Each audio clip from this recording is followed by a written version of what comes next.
This is a presentation on computer access and internet accessibility. There is a continuum when it comes to computer access, and the most simple one is, we of course use a keyboard when we use computers, and then we may have more accessibility features when it comes to computer access. So we can have word prediction software, we can have a key guard or arm support, and the most advanced ones is a voice recognition software right now.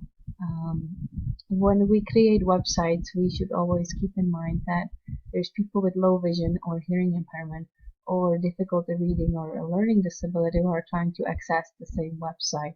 So the most important thing that pertains to all of us is if we put an image somewhere, we should always include a description of an image and include an alternative text of an image. Text also should be OCR compatible for people with visual impairments to be able to read it and recognize it. A good example of a website that's accessible really well is Audi Online, that is Learning Disabilities Online. So if you have a minute, please look at the website and just think about what you experienced and what you would like to experience on a website that should be accessible to all.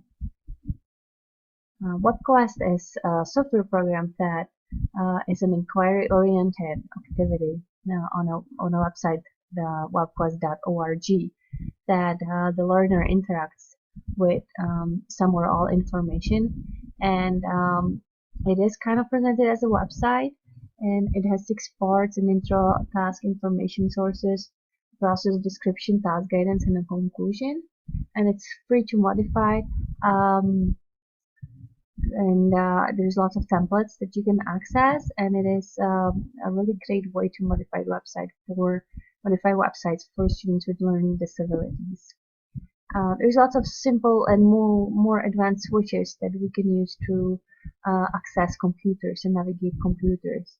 If someone is not able to turn a computer on or use an on-screen keyboard that you can use with these switches, and this is a way to do that. There's also lots of alternative cursor devices and mouse alternatives, because not everyone is able just to use a regular mouse. So you can see lots of images here, and if you look at the description or summary page on each of those slides, then it gives you the proper description what these switches and cursor and mouse alternatives are.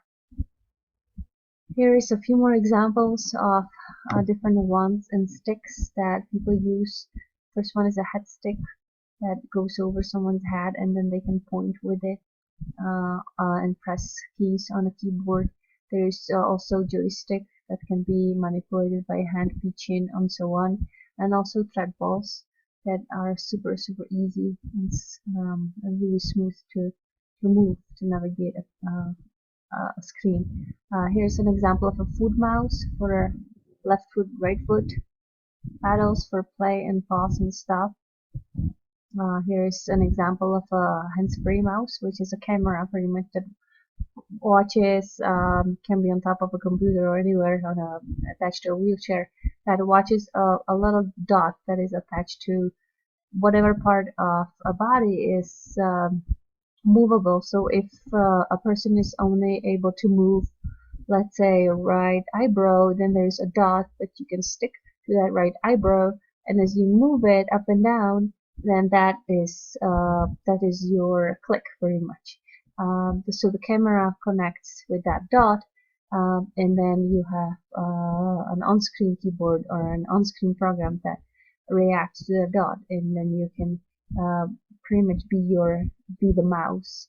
That little dot can be the mouse of the computer. So that's pretty cool.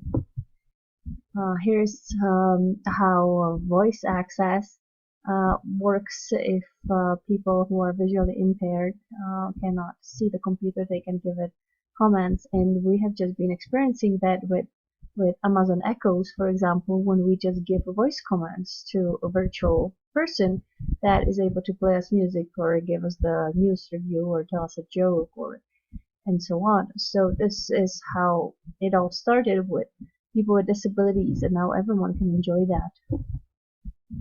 For people with mobility impairments, we have what is called a touch window. So any kind of computer or a laptop can have an extra screen that is a touch screen to turn it into a more easy access. Now, touch screens are really common for any kinds of tablets, but touch window was created a few decades ago when touch screens were just not common. So this was a big hit for people with physical and mobility impairments who cannot type, for example.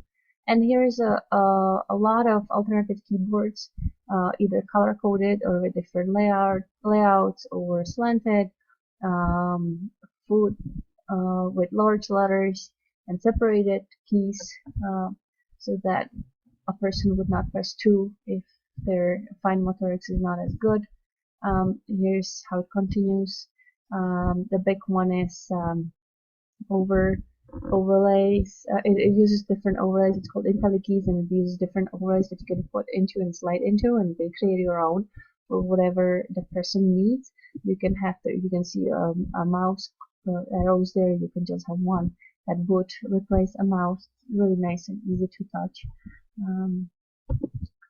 Here's an on-screen keyboard, and if you in fact go to any computer and its accessibility features, you can find an on-screen keyboard right there.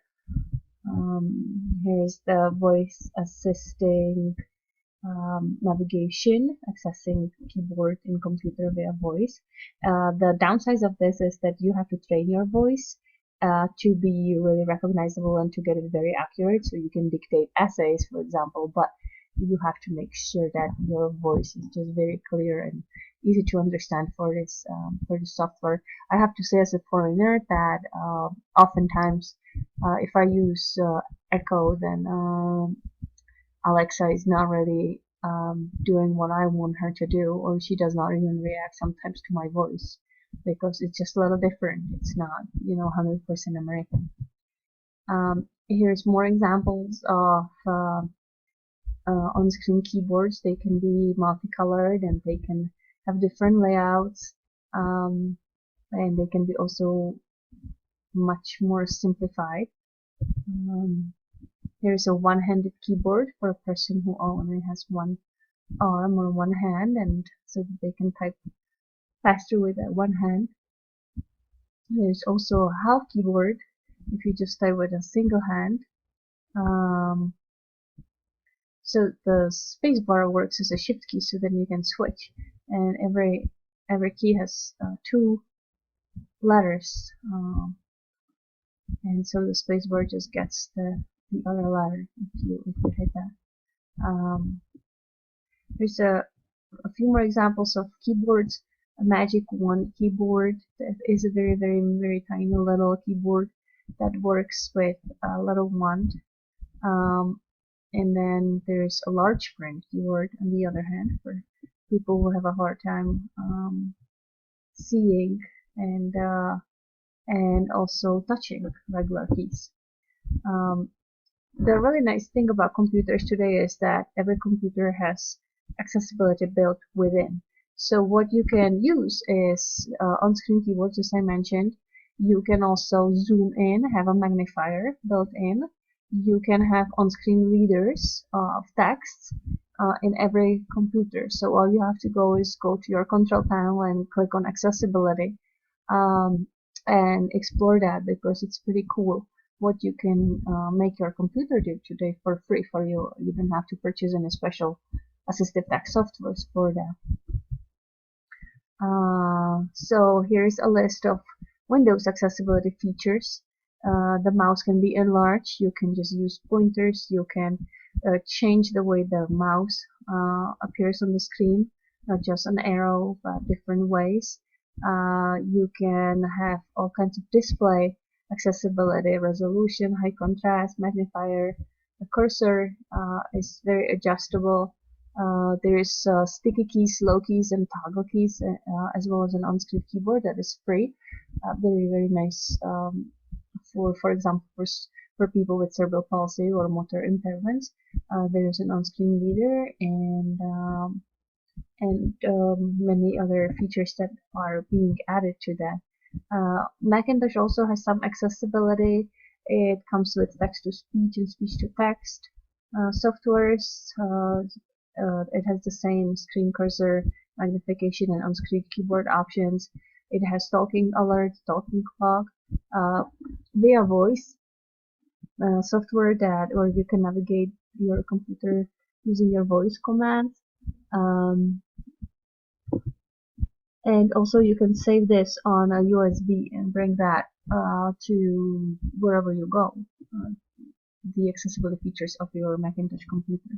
Here is just how sticky keys, slow keys, and filter keys, mouse keys go. I'm not gonna spend much time to it. You can read it or you can just look it up if you are interested in that. And here's more and how to download sticky keys and how to get to use that. It might be actually beneficial for anyone and everyone. Most recently, we have been seeing a huge use of smartphones and iPhones. iPhone has a few good accessibility features. However, it also has some very inaccessible issues. So, for example, for people who are blind, they cannot use really smartphones as well because there's no tactile buttons. Everything is just flat and smooth. They cannot also use they can they cannot touch the icons. The icons in the screen only works with a finger, so they cannot use a lot of pen to navigate anything. You can zoom in, which is nice when you double tap the screen, so that's a nice feature. There's also voice dialing, so you can use your voice, and there's a hands-free speakerphone. There's all kinds of vibrating alerts as well. So those things are good. However, there's really no tactile thing to feel like, as if you had a flip phone with a real keyboard. You could use that. You could use those messages. However, now with iPhone, you could just dictate an email, for example. iPhone has been kind of controversial when it comes to accessibility. Because there's no tactile feedback, as I said. So there's really and the flat buttons, the screen can be only activated with human skin. So people with physical disabilities, in addition to people who are blind or have visual impairments, cannot use a stylus or other pointing devices to make phone calls, for example, or to access music, because it has to work with human skin. On the other hand, as I said, Apple has listed many accessibility features that are there with iPhone today. If you explore these two websites, you can find a lot of free accessibility products, assistive technology products and softwares. One is onlineconferencingsystems.com, and the other one is Alan Foley's website, who is a professor at Syracuse University, and he teaches for the assistive technology department there. So his website is flintfoley.typefeedback.com. So explore that. And here is another overview of tablets, which a lot of people use today, and their accessibility features. There is a communication board, there is behavior chart, and assist communicator. There's lots of prompts, face chart, social skills video used for students with autism mostly. And finally, we have seen a lot of smart tables and smart boards and from even boards used in classrooms, where students just solve issues and problems right in front of everyone, and they can write and just learn directly. The thing is, and you can record and save every screen, but it's really not as traditional pen and paper. education, but kids are more engaged and they like it more. So that's uh, about computer access.